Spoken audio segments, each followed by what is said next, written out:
right, welcome to another session of Jeff Smith's Garage. We're working on my little El Camino here today, and we pulled the old small block out and put in a just a regular Goodwrench small block, crate engine. And what we've done is we've got the motor installed, obviously, and we're about ready to fire it up. And we're going to go through the procedure for firing a brand new engine, because if you do it right, you won't have a problem with flattening the camshaft if it's a flat load, if it's a flat tappet style camshaft, or you don't get the timing right or something like that. So we'll go through all those procedures to make sure you get it right. Okay, so let's go through a little bit on the motor. It's your standard Goodwrench small block, real stock, and I think they rated it like 195 horsepower or something like that. We'll probably make 2 1/4. It's got cast iron manifolds. This is a driver. So, but with a flat tappet camshaft, we want to make sure we break it in properly. Let's go through the details first. So we just threw a set of like old style LT1 valve covers on it, and we've got a Summit dual plane intake manifold, and this is that Summit carburetor. I kind of like these because they have, you probably can't see it very easily, but they use annular discharge boosters, and that makes this carburetor really snappy, which makes it a really nice little street carburetor. So and then we threw in just a brand new HEI distributor, and so real simple stuff. This is classic small block Chevy kind of a design, but what we're going to do is show you how to break this thing in properly. Okay, so one of the first things we want to talk about is break-in oil. Even before we even start the engine, we got to figure out what kind of oil we want to put in it. About probably 20 years ago, 15 years ago, they started pulling zinc out of the regular production engine oil because it was poisoning catalytic converters. So for really stock engines, it's probably not an issue. But for break-in on a flat tappet camshaft like on this engine we've got here, you want to be safe, so you want to use some kind of a break-in oil. There's lots of them on the market. There are several that I've used in the past. Comp's break-in oil, Amsoil makes a good one. This is not a break-in oil from Driven, but I wanted to have them in there because they make an excellent product. And then also Lucas has a 30-weight break-in oil. And what it is, it has a larger concentration of zinc and phosphorus. You probably heard it called ZDDP. I won't try and pronounce that word. Zinc dithiometh. Anyway, so they have higher concentrations of zinc and phosphate in the oil, which is a high pressure lubricant, and that's what protects that sliding interface between the camshaft lobe and the lifter. And the first hour, maybe 2 of engine operation are kind of critical. And then so you'd want to use some kind of a break-in oil with a higher level of that in it. And then like on this engine, you could, because it's got such a low spring pressure and not a very aggressive lobes on the cam, you could probably get away with using regular API. I think it's SN oil now. But for a performance engine, if you've got a big camshaft with some spring pressure, I would run a performance oil. They have like a hot rod oil. Driven's got an oil, they all do. That would be a good idea, because the last thing you want is to have the lifter go flat, because if that happens, the motor's got to come out, you got to take it completely apart and clean everything. So break-in oils are important, and then just to be safe, it's good insurance, go ahead and run some kind of a hot rod oil with a higher zinc and phosphate level, and you'll be good to go. So what we've done is we've got a little mock-up small block Chevy here to show you what's going on, because I've already done all this stuff on this engine already, just to kind of move this thing process along. Kind of like those cooking shows where they pre-cook some stuff. Same thing. So this is a mock-up small block Chevy. Now, before you beat me up, it doesn't have an oil pan on it. It doesn't have any oil in it. This is a motor out of our race car that we pulled out to do some freshening on it. So we're just using this as an example of what's going on. So what you do is, haven't dropped the distributor in, right? We've got the intake manifold on. We got the pan on. We got oil in the engine. So what we're going to do is we're going to put this little pressure lube tool, drop it down into the distributor. We've got it hooked up to our 1/2-inch drill motor, and then we're going to spin this engine clockwise. Actually spin the oil pump clockwise. We've got our oil pressure gauge hooked up. Now when I spin this, obviously there's no oil in this thing, so it's not going to create any oil pressure. But as you spin it, eventually what's going to happen is, and this may take 4 or 5 minutes, you're spinning this thing, and then you've got your pop your valve covers off, and you're looking for oil coming up through the push rods. And then you may actually have to crank the engine over a couple of times to make sure that you get oil to all the lifters. You want to make sure that to all the rocker arms. You want to make sure you got oil coming out of each push rod on the engine. There aren't any in here right now, otherwise I'd pull this off and show it to you. But once you've done that, you've got that all set up. Now the engine's got oil all the way through it. And you don't have to buy a tool like this. They're not very expensive. but if you want to make one, this is a tool that I've been using for 30 years. Just a small block Chevy distributor. We cut the top of it off, milled it down to fit into a drill motor. Obviously pull the distributor gear off the bottom. This will drop right in. You spin this, and that spins the oil pump. Real simple thing. So, and you can make this with an old Chevy distributor. So once you've got oil in the engine, now we're going to set this up and set up for TDC. We'll show you that in a second. So what we're going to do now is we're going to set the engine up to get it up on the compression stroke of top dead center. Now, any 4-stroke engine, it comes up on TDC twice. First time it's up on compression. The second time it's up on the exhaust. When the exhaust is open, the exhaust valve is open, there's going to be no pressure. So what you want to do is turn this engine over clockwise until you feel compression. Now we're just going to cheat this a little bit because we're already up on compression, but we're going to show you, we're going to bring it up to about 10-15 degrees before, about right there. Now we're up on compression. Now what we do is we've previously marked our distributor with a mark right here for top dead center on number 1. So this is number 1 spark plug lined up with a distributor cap. So with the wiring, with the spark plug wires all set up for the engine. So this is what we're going to do now is we're going to take and drop our distributor in, and then line it up until it lines up with that mark, which is right there. Right about right. One more. Probably about right there. So now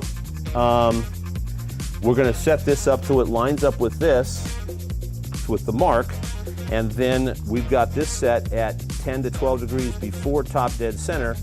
Now the engine's ready to fire. Now a lot of times we're cheating here because there's an oil pump drive in this engine, so it dropped right in. A lot of times when you go to drop it in and like the markup, the distributor is going to come off the intake manifold about that far. So all you got to do is just crank the engine and hold a little bit of downward pressure on the distributor body, and it'll pop right in. There's 2 places where that lines up because there's a oil pump drive on the bottom of the distributor, and so you've got to, there's only 2 places where that will line up. So then what you want to do is to drop this in and remake sure that when this goes back in, bump it back around again to top dead center compression, make sure this still lines up, because sometimes you miss it by a tooth. So all you got to do, pull it out, move it, drop it back in, and then recheck it. That way you know it's right. Once you've done that, now we're pretty close to ready to fire the engine. Okay, so before we fire the engine, we want to make sure if it's carbureted, we want to make sure we've got fuel up to it. So if you've got a mechanical fuel pump, you're going to have to sit there and crank on the starter motor in order to pump it from the tank to the pump up to the carburetor. And on a flat tappet camshaft, you really don't want to do that because that tends to wipe the lube off of the lobes of the camshaft. So let's make this thing work for us. So let's say we've got a brand new carburetor or whatever. This is just this Holly we have sitting here. So what I did was I just got a regular paint gun cap, and I'm going to pour, well, we're going to try. We'll see how bad I am. We're going to pour gasoline out of this cup down into the vent. As you can see, I'm leaking about as much as I'm pouring in. I used to have this great little stainless steel funnel, and I loaned it to somebody and never got it back. So anyway, now we've got fuel. I'll wipe all this off, but we got fuel in the thing. If we pump the throttle a couple of times, we'll get the accelerator pump to work, and then now you're set to go. So what you would do is you'd pump 3 or 4 shots into the motor, and then let it sit, let it percolate, let it vaporize the fuel inside the intake manifold for about a minute. Then you're ready to start the motor.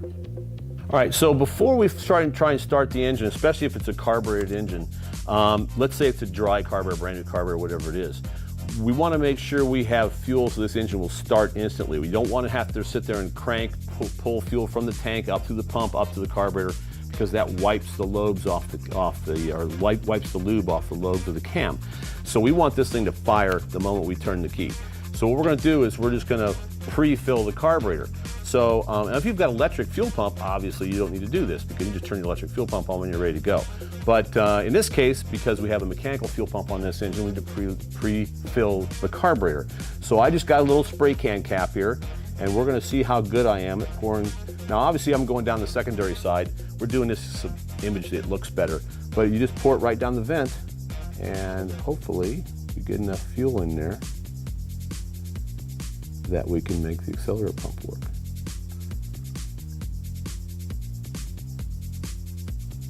Just like that. We'll wipe all this off, and then you just check it to make sure the accelerator pump works. Okay, so now we've got our engine pressure lubed ahead of time. We've set it up on on 12 degrees or so before top dead center. We've got our distributor in, we've got it lined up, we've got it cinched down, but we can still move it if we need to. So, and I've pumped the throttle probably about a minute ago, so it's got fuel in it. So if we did everything right, this thing should start. So what we want to do is, as soon as we start this engine, again, this is a flat tappet camshaft motor with a hydraulic roller or a mechanical roller, the break-in procedure is not quite as critical, but we want to make sure and immediately bring the RPMs up so that we get splash lube, because camshafts are lubed by splash coming off of the crankshaft. So idling it is the worst thing that you can do. So immediately want to bring the thing up to about 1,500 or so RPM, and then what you want to do is you want to constantly vary the RPM so that it makes sure and get oil in all the lifters. So we've got our timing light set up so we can check our timing at idle real quick, but we just want to, for the first minute or so, maybe we'll just keep the thing running and then we'll set timing. So let's see if it'll start.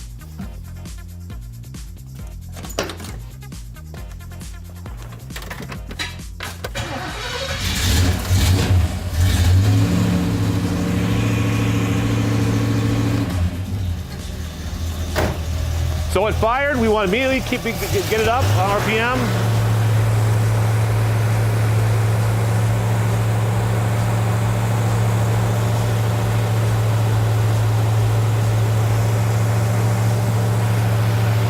I've got the vacuum advance hooked up.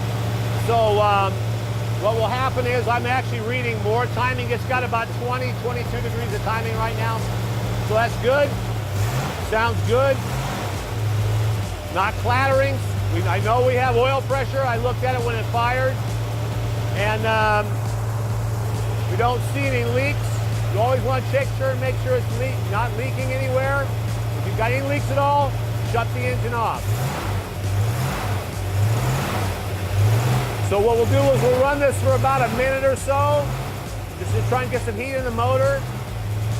Comp Cams recommends you run it for about maybe 7 or 8 to 10 minutes this way, then shut it off and let it cool down, and then do it again for about another 8 or 10 minutes, rather than do it all for about the first 20.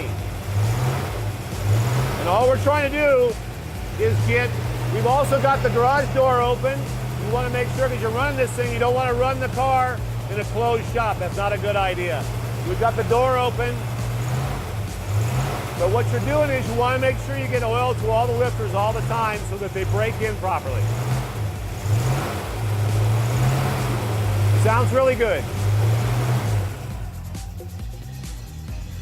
So before we set timing, we want to make sure we have the vacuum advance hooked up right now. That way when we first fired the engine, there's plenty of timing in it. But we want to make sure and disconnect the vacuum advance off the distributor before we set initial timing, just to make sure that there's no vacuum advance. All right, so now we've basically broken this thing in. We've probably run it for about 10 minutes. We still need to run it for about another 10 minutes or so. Might just take it out on the road and drive it, because it's all ready to go, except for I still have to hook up the vacuum modulator line to the transmission, but that's a quickie thing to do. We'll stick it up on the hoist and get that done. But as an overview, this worked out really well. And this is literally the least expensive way to go. I was originally going to rebuild an engine for this thing, and I realized that it was going to be a lot more extra work for me, or I could just buy an engine. This is a Chevrolet Goodwrench crate engine from Summit. And literally, I think I got it here in about a week. And they delivered it right to my shop door. It was great. And you buy anything over $100 at Summit, the shipping's free, so it was only $2,100 for the motor, so it was really a great deal. And then they supplied another carburetor, the intake manifold, a distributor, a front harmonic balancer, a flex plate. Those are all the little things we needed. And then there's a ton of little stuff that you don't think about. And I gave someone a list, they're gonna put it up on their website, of all the little things you need for a swap like this. So like little Allen plugs for the intake manifold, thermostat housing, coolant, thermostats. One little thing on these things that will trip you up if you're not careful. This engine is designed, it's a two-piece remain seal motor, but it's designed to have the dipstick on either this side, which is the old version style, or on the passenger side. So there's literally a fixture on both sides, and all they do is put little tiny rubber plugs in there, but they're not designed to stay there for the full time. So you get a little bag with this engine, and there are two steel plugs. If you don't know what they are, if you don't read the instructions, you'll forget. And you'll put a dipstick on this side and then forget to put the plug in on that side, and then maybe a week or a month later, that plug's eventually gonna melt or pop out, and then you're gonna have a massive oil leak. So that's one little thing that if you read the instructions, it's in there to make sure you don't make that mistake. But it's a great little package. It's relatively inexpensive. And you know, it's not gonna make a ton of power. This is they rated it 200 or 195 horsepower. I think somebody did a dyno test one time. They ran the thing with headers, and I think it made 245, something like that. So, or yeah, 245. So I figure this motor probably with cast iron manifold makes about 200, 225 horsepower, something like that. For a cruiser, for a nice little parts chaser, it's fine. You know, runs good. So if you're interested, this is probably a nice way to go, and it's got a warranty. They have a list of vehicles that they'll give you, I think, a 3-year warranty on it. Because this is going in a 64 El Camino, it's a 12-month, 12,000 mile warranty, but still, it's a warranty. And if something goes wrong, they'll fix it. So, but I mean, their warranty rate, I talked to GM one time about this, and it's like less than 1%. So these are killer engines as long as you break them in properly. So now we've got this thing broken in, we're just gonna take it out and cruise with it.